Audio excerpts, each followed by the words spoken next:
Assalamualaikum warahmatullahi wabarakatuh. Perkenalkan, nama saya Iqbal Malik Ibrahim.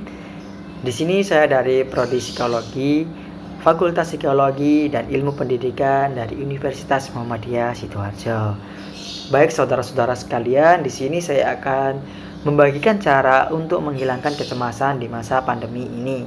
Sebelum saya memasuki caranya, saya akan jelaskan terlebih dahulu mengenai fenomena ataupun permasalahan yang terjadi saat ini.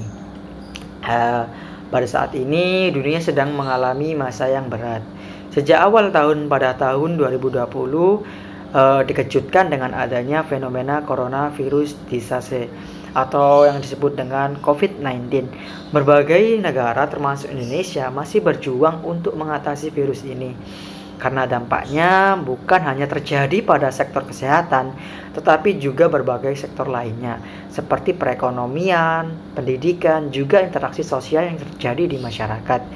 Dalam merespon fenomena ini, Indonesia mengeluarkan beberapa kebijakan terutama dalam mengatur interaksi sosial masyarakatnya untuk mencegah angka penyebaran virus semakin tinggi, mulai dari anjuran melakukan social distancing atau physical distancing, hingga kebijakan resmi seperti pembatasan sosial berskala besar atau yang bisa disebut dengan PSBB yang ditetapkan oleh pemerintah daerah. Kebijakan dan anjuran yang dilakukan pemerintah ini memberikan dampak yang cukup besar bagi kehidupan sosial masyarakat yang ada di Indonesia. Pandemi COVID-19 ini bukan hanya mengancam atau berpengaruh pada kesehatan fisik saja, tetapi juga pada kesehatan jiwanya. Adaptasi terhadap perubahan yang terjadi dalam menjalani aktivitas keseharian yang baru ini bukan merupakan hal yang mudah. Kesulitan menghadapi perubahan ini dapat meningkatkan stres. Selain itu, melihat dan mengetahui data statistik penyebaran virus dan jumlah pasien positif hingga jumlah korban dunia dapat menyebabkan tingkat kecemasan bertambah menjadi lebih meningkat. Kemudian, gejala kecemasan yang muncul dari dampak kondisi pandemi ini juga dapat menyebabkan stres berlebih yang dikhawatirkan dapat mengganggu keberfungsian sosial seseorang dalam menjalani aktivitasnya sehari-hari.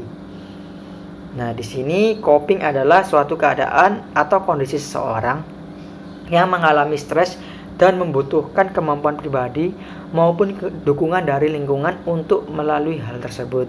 Ini menurut teori dari Rasmussen pada tahun 2004. Salah satu coping stres yang dapat dilakukan masa pandemi ini yaitu dengan cara relaksasi.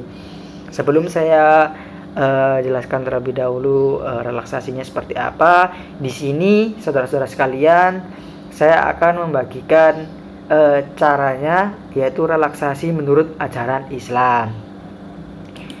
Kemudian dari sini, menurut Schaeffer pada tahun 2007 dalam Anggraini pada tahun 2014, nah menurut ajaran Islam, zikir merupakan hal yang biasa dilakukan oleh setiap muslim. Jadi manfaat zikir ini berfungsi sebagai metode psikoterapi, karena dengan banyak melakukan zikir akan menjadikan hati merasa tentram, tenang, dan damai. Bacaan zikir mampu menenangkan, membangkitkan percaya diri, kekuatan, perasaan aman, tentram, serta perasaan bahagia. Kemudian secara medis telah diketahui bahwa orang yang sudah terbiasa berzikir dengan mengingat Allah Subhanahu wa taala, secara otomatis otak akan merespon terhadap pengeluaran endorfin yang mampu menimbulkan perasaan bahagia dan nyaman.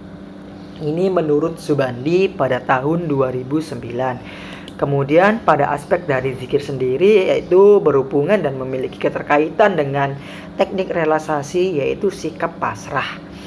Relaksasi zikir merupakan fokus yang menenangkan bagi individu dan individu tersebut akan mulai merasa rileks, dan zikir dapat menimbulkan relaksasi dan ketenangan yang akan membawa pengaruh terhadap rangsangan pada sistem saraf otonom yang akan berdampak pada respon fisiologis tubuh, sehingga terjadi penurunan tekanan darah, denyut nadi, dan pernafasan. Ini menurut Aryono, Permana, dan Cahyati pada tahun 2016. Sebelum saya akhiri, mari berzikir untuk menurunkan kecemasan di masa pandemi ini.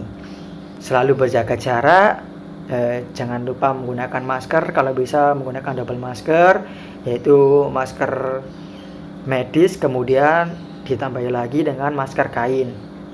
Kemudian selalu menggunakan hand sanitizer dan jangan lupa selalu mencuci tangan, jaga kebersihan, selalu berolahraga, kemudian menjemur diri di saat pagi hari, jangan keluar rumah jika tidak diperlukan. Baik, itu saja dari saya. Bila ada salah kata ataupun perbuatan, mohon dimaafkan. Saya akhiri. Wassalamualaikum warahmatullahi wabarakatuh.